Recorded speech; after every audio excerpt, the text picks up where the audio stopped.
നിങ്ങൾക്കറിയാമോ, 7ാം ഭാഗം ജനപ്രിയ കവിതാ ശകലങ്ങളാണ്.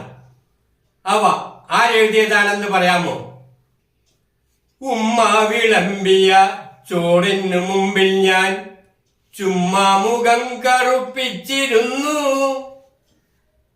ഉപ്പേരിയില്ല, കറിയില്ല, മീനില്ല, പപ്പടം വട്ടത്തിലാണു താനും. ആസ്വാദകരെ വിശപ്പിന്റെ ഭേദം പഠിപ്പിച്ച ഈ കവിത ആരെഴുതിയതാണ്? യൂസഫ് അലി കേച്ചേരി. ഓമനത്തിങ്കൾ കിടാവോ നല്ല കോമള താമരപ്പൂവോ, പൂവിൽ നിറഞ്ഞ മധുവോ, പരിപൂർണേന്ദു തന്റെ നിലാവോ. മനോഹരമായ ഈ താരാട്ട് ആരെഴുതിയതാണ്?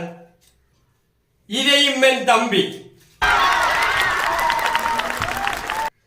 മാമരം കോച്ചും തണുപ്പത്ത് താഴ്വര പൂത്തൊരു കുന്നത്ത് മൂടിപ്പുതച്ചു കിടക്കും കാറ്റേ മൂളിക്കുതിച്ചു പറന്നാട്ടെ.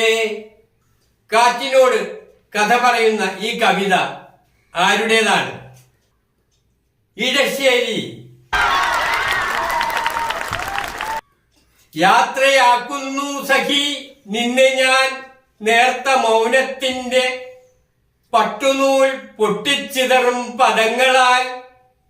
മൗന നൊമ്പരങ്ങൾ പടർത്തിയ ഈ വരികൾ ആരുടേതാണ്? പി ഭാസ്കരൻ. കേരളം വളരുന്നു, പശ്ചിമഘട്ടങ്ങളെ കേറിയും കടന്നും ചെന്ന അന്യമാം രാജ്യങ്ങളിൽ കേരളത്തിന്റെ വളർച്ച നോക്കിക്കാണുന്ന ഈ കവിത ആരുടേതാണ്? പാല നാരായണൻ നായർ. സ്നേഹിക്കയില്ല ഞാൻ നോവും ആത്മാവിനെ സ്നേഹിച്ചിടാത്തൊരു തത്വശാസ്ത്രത്തെയും. സ്നേഹത്തിന്റെ തത്വശാസ്ത്രം പറയുന്ന ഈ കവിത ആരുടേതാണ്? വയലാർ രാമവർമ്മ.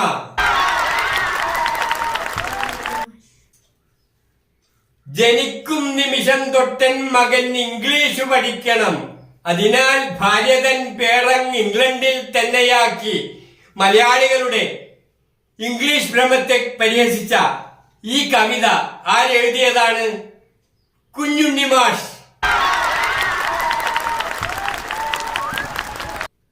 ഒരു താരകയെ കാണുമ്പോൾ അതൊരാവു മറക്കും, പുതുമഴ കാണുക വരൾച്ച മറക്കും, പാൽച്ചിരി കണ്ടത് മൃതിയെ മറന്നു സുഖിച്ചേ പോകും, പാവം മാനവഹൃദയം.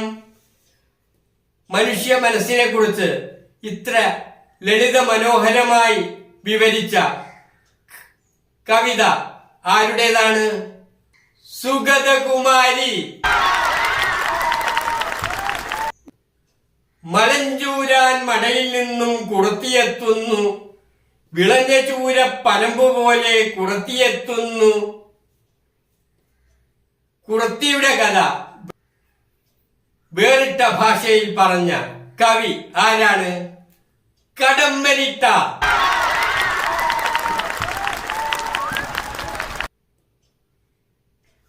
കാര്യക്കാരൻ കളവ് തുടർന്നാൽ കരമേലുള്ളവർ കട്ടുമുടിക്കും. ഹാസ്യത്തിന്റെ മേമ്പൊടിയോടെ കവിത അവതരിപ്പിച്ച പ്രതിഭ ആരാണ്? കുഞ്ചൻ നമ്പ്യാർ. രസകരവും വിജ്ഞാനപ്രദവുമായ വർത്തമാനങ്ങളും വിശേഷങ്ങളുമായി എത്തുന്ന ഈ ചാനൽ നിങ്ങൾ ഇതുവരെ സബ്സ്ക്രൈബ് ചെയ്തില്ലെങ്കിൽ ഇപ്പോൾ തന്നെ ചെയ്യുക. എല്ലാവർക്കും നന്ദി.